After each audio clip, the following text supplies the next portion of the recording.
Have you ever found the perfect options contract and then you hit buy, but then nothing happens? The order just literally sits there.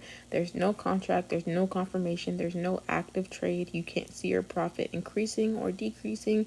So your first thought for most beginners is Webull is broken or it's offline or something's wrong with the Wi-Fi, but usually that's not the case. Your order is just sitting in something specific to happen for it to execute. So while you're waiting for that specific something to happen for it to execute, one of these 5 reasons could be why your order is not filling, and here is exactly how to fix each of them. Today I'm going to show you how to fix all 5 of the most common reasons that your Webull options order is not filling, and exactly what to check before you cancel it, exactly what you should be looking at on your screen. Using these screenshots here, I'm going to show you exactly what to be looking for. So number 1, I just want to go over today's goal is like the 5 reasons your order won't fill and how to fix each. Okay, we're going to go over each of them individually, and that makes the goal of this video very, very simple. So by the end of it, you should understand why your order may or may not fill and what each of the problem means and what you can actually do about it, because placing an order is not the same thing as getting a trade. There's a step in between, and your order has to match with someone on the other side of the trade for it to even make you any money. So if you think about it like this, when you click the buy button, your order gets sent. And then Webull literally has to find somebody who's willing to sell you that contract at the price that you've requested.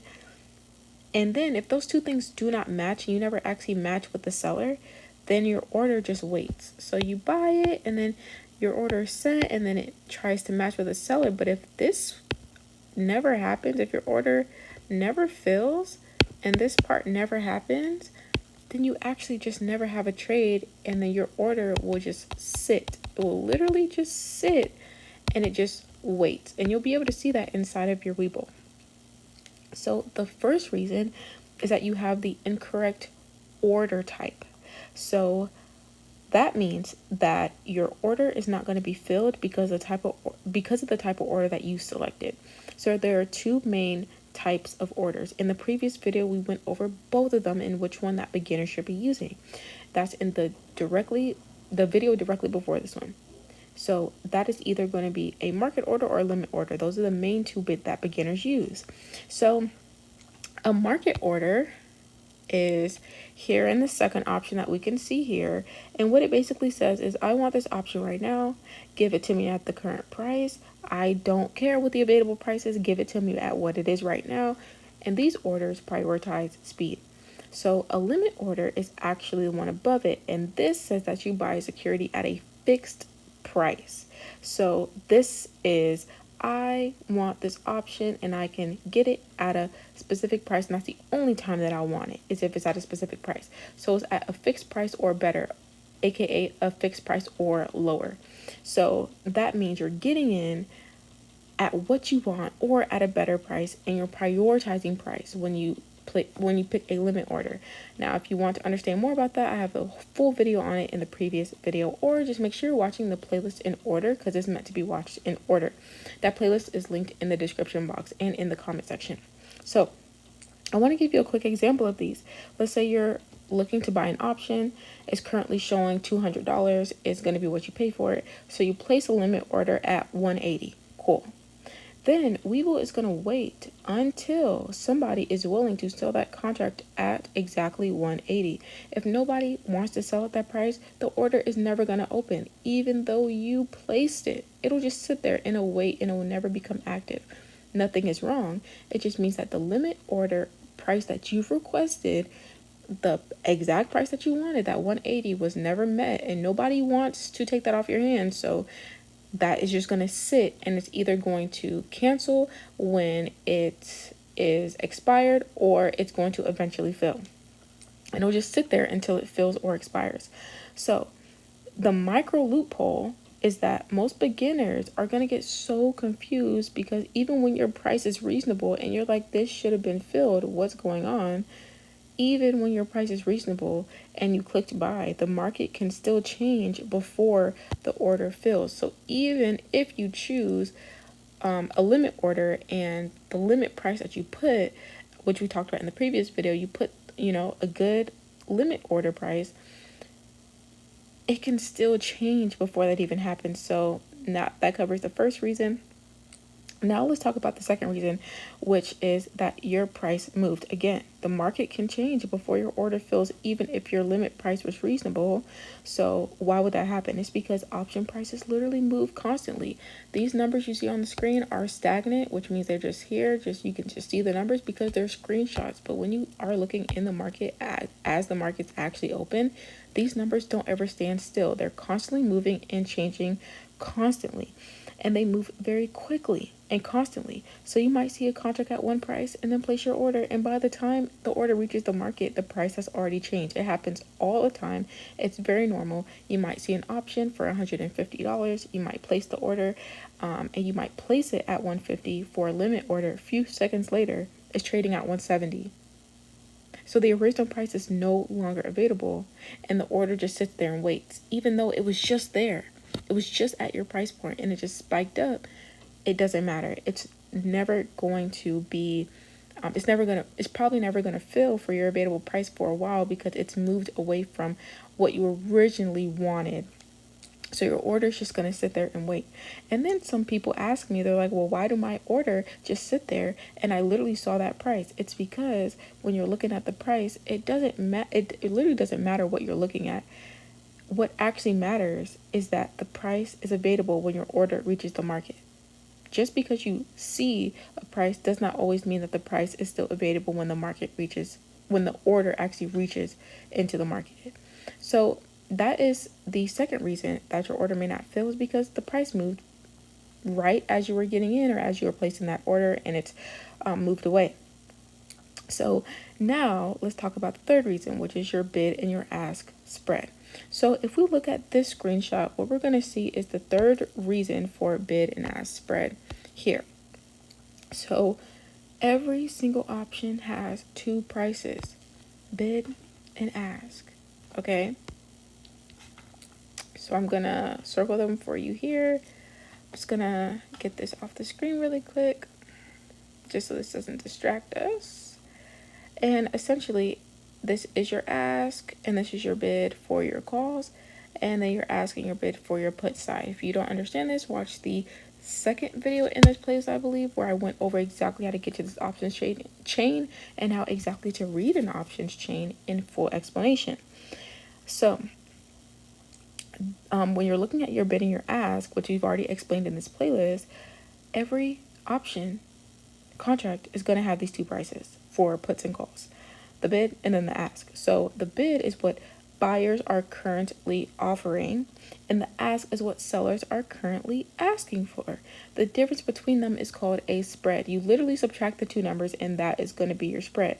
If the spread is very wide, then orders will have a lot of trouble filling. And then if buyers and sellers are far apart, that is why the spread is very wide. So if the difference between the bid and the ask is large, it's because buyers and sellers are far apart, and then it's going to make your order have a lot of trouble filling. So for example, your bid might be at 100 and then your ask is at 150. So the buyers basically want to pay $1, and sellers are like, hey, I want $1.50. So there's a gap, 50-cent gap. Your order has to find a place where both sides agree for your order to work. So the next one is literally something that beginners never think about. And I want to talk about this because even if your price is fine, there might just not be enough activity happening. So now we've talked about your bidding, your ask if the spread is too wide. And now we're going to talk about no volume. So this is what's happening when too many contracts. Basically a volume tells you how many contracts are being traded. There's an average number of volume for your stock or equity that you're trading. Some contracts have tons of people. Some of them have nobody. They don't have any activity because they're very low stock or a very low trading stock or very unpopular or nobody's trading it or some random small company that no one cares about, right? Something like Tesla normally has a lot of volume because because Tesla's very, very popular. Volume is normally very high, has a lot of activity versus other companies that are very, very small. So if an option has very little volume, there literally may not be someone on the other side to take your order, literally, even if you have the perfect setup, even if you're in the right direction, even if your contract looks perfect. If nobody's there trading that contract, the order can literally still just sit there. And that's why a lot of traders pay attention to liquidity, because you want buyers to be there. You want sellers to be there. You want people actively participating, because if they're not there actively participating, then you have no volume and your order can literally not fill, even if you did everything else perfectly fine. And the last reason is because the market has simply closed. So options cannot fill when the market is closed. On Eastern Standard Time, that is 9:30 a.m. to 4 p.m., you cannot place options orders that are outside of these times. As you can see here, this is literally a message that says you cannot place orders at this moment when I try to click this button at 8:46 at night, because it's only available, trading is only available at these times for Eastern Standard Time. That's what ET means, Eastern Standard Time. So these options or these orders literally may not fill because the market is literally not open. So your order might just sit there and it might just wait until trading resumes. As long as it doesn't hit the expiration date beforehand, right? If you put it a few days out, more than 24 hours out, it'll just sit there and then it'll have the potential to get filled during the hours of the day. So, or the hours of the market. So that one seems pretty obvious, but it catches beginners all the time. That market just is closed. Like, it's just, you can't do anything. Especially when you're looking at charts after hours and you're trying to place trades, you have to keep in mind that this is the rule right now. At the time I'm making this video. So before that you assume that Webull is broken or is offline, just remember, ask yourself some questions. Did I choose the right order type? Ask yourself the next question. Did price move? Number 3, is the bid and ask spread too wide for what I'm looking for? Number 4, is there enough volume? And number 5, is the market even open? Like, that happens all the time. It's very normal that all these 5 reasons are really the most common reasons why your order won't fill, and you'll likely run into one of them. So the biggest thing to remember is that when you're submitting an order, it does not mean it's automatically filled. You want to double check your P&L. Make sure your trade is active. Make sure you place the right order type. Make sure that you're actually paying attention if the market is open or not. Make sure you're paying attention to the volume of the stock that you're trading, because your order has to meet the conditions of the market to become active. It doesn't matter if you have the best trade on earth. So let's just say your order does fill. None of these problems happen to you. You placed the order. You bought the option contract. You own the contract. The next question that every beginner has had for me is, well, I got in, but how do I get out? How do I actually sell it? And how do I sell it for profit? Because when you're actually buying the option, that's the first half. You bought it. But now the second half is knowing how to close the trade and take your profit. So watch the next video in this playlist. I linked it in the description and in the comment section. And I'm going to show you in that next video how exactly to sell the option on Webull, what buttons to press, and how to close your option for profit, or just how to close your position when you're ready to exit.